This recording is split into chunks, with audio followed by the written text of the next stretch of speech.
Hello everybody, welcome to 54 Nights RV, where you can find RV walkthroughs, RV destination videos, and RV talking, and just all sorts of information, including hiking videos. And free money. No free money. And nope. Free vacation homes. Nope. Well, I'm not watching then. Oh, okay.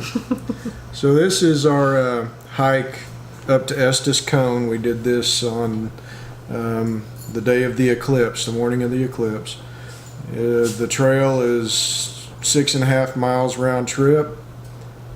It starts at about 9,400 foot elevation and finishes up a little over 11,000 foot. So there's almost an 1,800 foot elevation gain, and probably 900 of that elevation gain is the first 2 miles of the trip, which you can see right here. It's uphill. Camera doesn't do it justice. This is the Longs Peak trailhead, so all the hardcore guys are going up to Longs Peak. Yeah, we thought we'd have to get there early to get a parking place. For some reason we didn't, but I think normally you would have to get there early. Yeah. I think people just had to watch parties for the eclipse or something. Yeah, the Longs Peak trailhead, especially on weekends, late summer, it gets packed by 3 o'clock in the morning. Mm-hmm. But we were heading up here to do to view the eclipse from a spot above the tree line, and we just showed up a couple hours before the eclipse. Give us plenty of time to get up to the top. We had my son and his wife with us. They come out for a few days while we were out in Estes Park. And it's a nice trail. It's a strenuous trail. It's a lot of uphill. Strenuous but short, fairly short. Yeah, it is actually, compared to what we usually for an do. above the tree line trail. I guess I should say. And I picked this. I picked Estes Cone because Estes Cone kind of sits out away from the other mountains. It's kind of by itself. The mountain looks like a volcano, but it's not. It's actually shaped that way because it's separated from the rest of the range. But you can see the town of Estes from up the top of it. Yeah, and like I said, the first couple of miles of this one is uphill, and then it kind of, once you get to Eugenia Mine, it kind of levels out for a bit, but then that last 3/4 of a mile is an 800 foot elevation gain, so it really starts to get steep. Mm-hmm. And you gotta pay attention because it's in rocky terrain, and the cairns are a bit camouflaged in that terrain. So you gotta pay attention to where the cairns are to get to the top.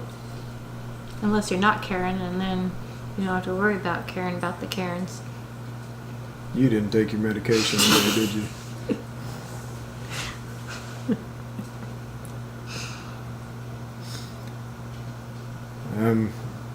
Like I said, the first part of this trail is it leads from the Longs Peak trailhead. So the first part of it, you're following the Longs Peak trail, and we've done that trail 2 or 3 times now. I believe right here is where it splits off along the Longs Peak trail. It's a nice hike till you get to the split off, and even for a while it's tree lined. It's very nice hike before it starts going up, and then it's not too bad. It's strenuous, but it's. And this is, as you can see, it's a well-maintained trail. one of the things I really liked about this trail was not so much stair stepping. It was just a gradual climb.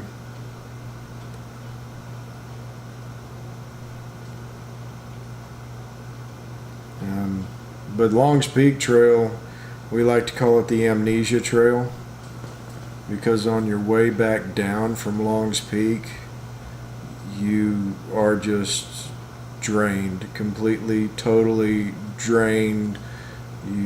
It feels like that trail is 40 miles longer than it is on the way down.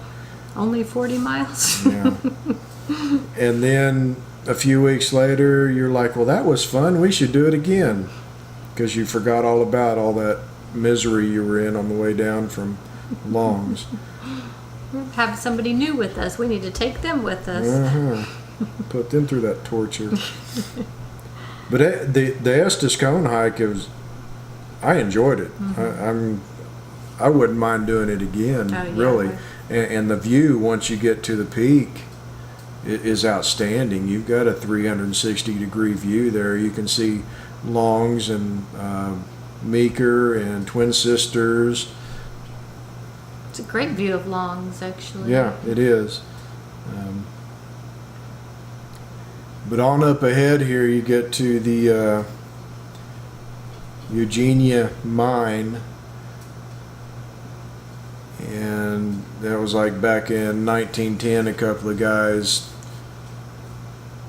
set up a mine there. They actually dug into the mountain 1,500 foot or so. There's no real record of whether they found anything or not. Most people believe they didn't find anything there.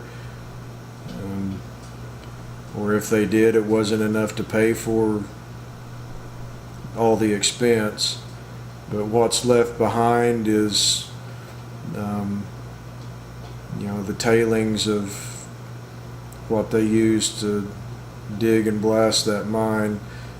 You'll see the creek bed has a really almost a radioactive looking yellow tinge to the rock, and there's a boiler left behind from that time, and some of the structure of one of the homes that they built there. EPA did a study of the tailings and determined that it would have caused more pollution to clean it up than it would be to just let it be.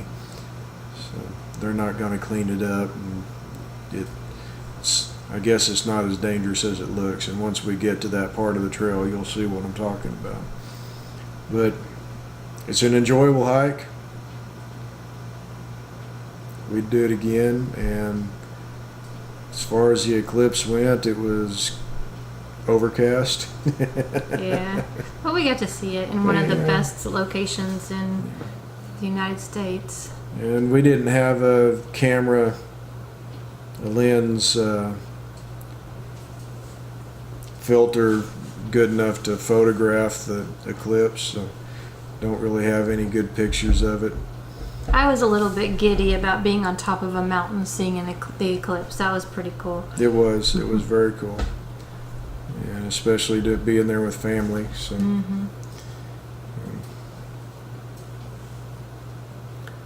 Anyway, that's about it, I think, as far as the people in the corner talking. The corner people. Corner people. So I'll let you all be with some good old-fashioned cheesy hiking music to finish out this trail. If you're interested in seeing the view at the end and some of the peaks at Long's Peak on our way up. So. And if you're interested in pondering how they got that big old canister to the mine, because I pondered that. Boiler? The boiler. Yeah. I pondered that. A big, healthy mule. Yeah. Anyway, We'll catch y'all down the trail. Bye bye.